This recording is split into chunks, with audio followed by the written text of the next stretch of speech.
Hey, what's up, my friend? My name is Danny Dumas, and this is the Earn Your Title podcast. I've got a question. When was the last time you were excited about your kids doing something dangerous? I just had a great experience a couple weeks ago. I took my son hunting. He is now 16. He's almost 17. He just finished school, so he's going to be a senior next year. And starting around 7 or 8, I took him hunting. Turkey hunting was the first thing we did. And, when he was little, I was very cautious, him being around guns. And we would walk in the woods. We'd sit down. I'd put the gun on his lap, and I would tell him, you can shoot anything from this tree to that tree. I would check the field behind him, make sure there's nothing there. And I would literally give him the instructions of, okay, here comes the turkey. Take the safety off the gun. Put your cheek down on the gun. Get your gun up, put the red dot on the red head and pull the trigger. And I would word for word tell him what to do. And, for a couple of years, I did that. I carried the gun.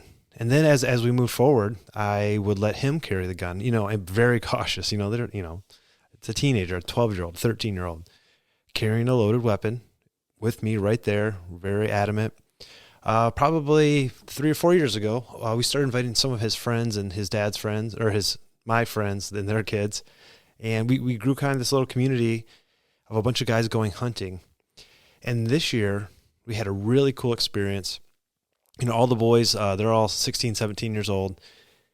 And we were trying to figure out what we're going to do for the afternoon. And I looked at these boys. I said, hey, do you guys want to go hunt by yourself? And they looked at me like, can we? I was like, yeah, you guys can go hunt by yourself. And so these...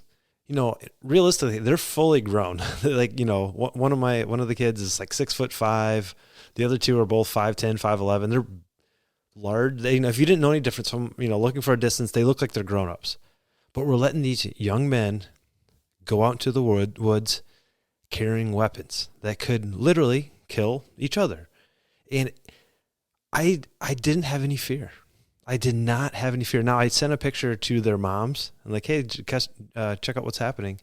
And there might have been a little bit of fear, but I didn't. And the reason I didn't is because I had spent years and years and years teaching and correcting and getting them to the point where they get to do something that's legitimately dangerous and maybe even a little scary. Not only did we send them out in the woods, we sent them to an area we had never hunted. The place we normally hunt, a huge ice storm came in, just knocked down like thousands of trees, and we were worried about access. So we're hunting a brand new area. And, we didn't send them out in the woods with no instruction. We told them, listen, when you guys set up on a turkey, everybody needs to be facing the same direction.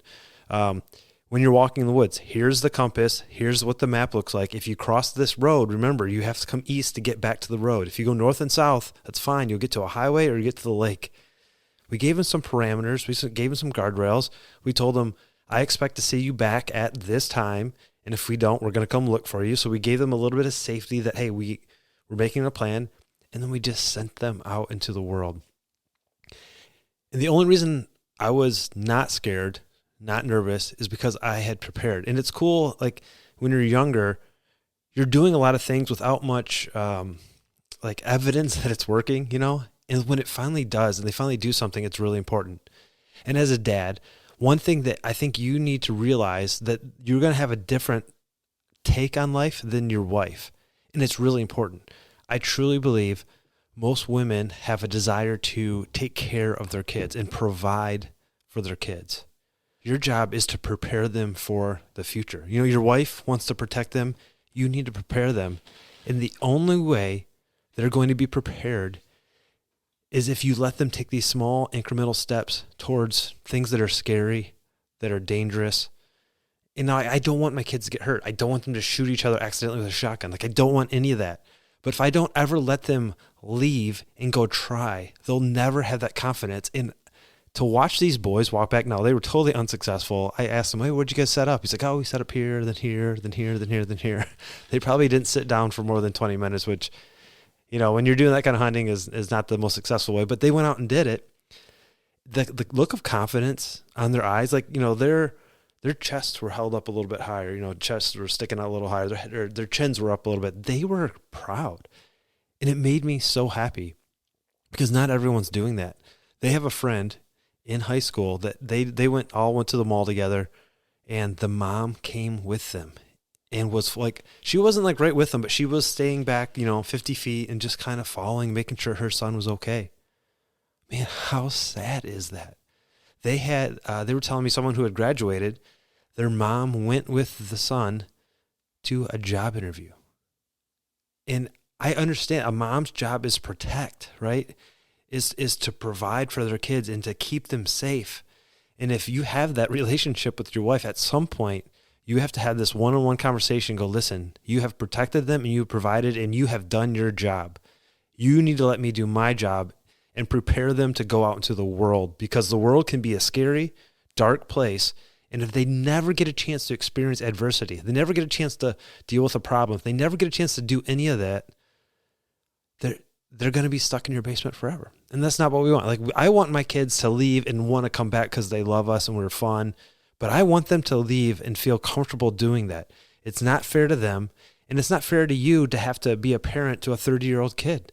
You want to eventually become their friend and be able to, enjoy life with them as two adults talking to each other. You don't want to have this relationship, and I think there's just too much of the helicopter parenting or even the bulldozing parenting where nobody ever has a chance to fail, to experience discomfort. Let your kids experience discomfort. Let them do something dangerous after you've taught them how to take care of and how to mitigate as much risk as possible. It is so important. Get your kids out hunting, get your kids out exploring. Let them spend the night outside in a tent. Let them be a little wild and go for it. Teach them and then let them go. And I think you'll have a better relationship with them. They're going to be more proud. And eventually they'll leave your house, which is what we want. We want that. We want them to be able to leave. So I hope you enjoyed this. I've got a speech that I would love to give to a men's group, and I'm really excited about the framework that I'm coming up with. So if you'd like to hear that, send me an email. My email is danny@dannydumas.com. I'd love to have a conversation with you and see how I could help the men in that group just thrive and become better men. My name is Danny Dumas, and this is the Earn Your Title podcast, and I will talk to you later. Bye.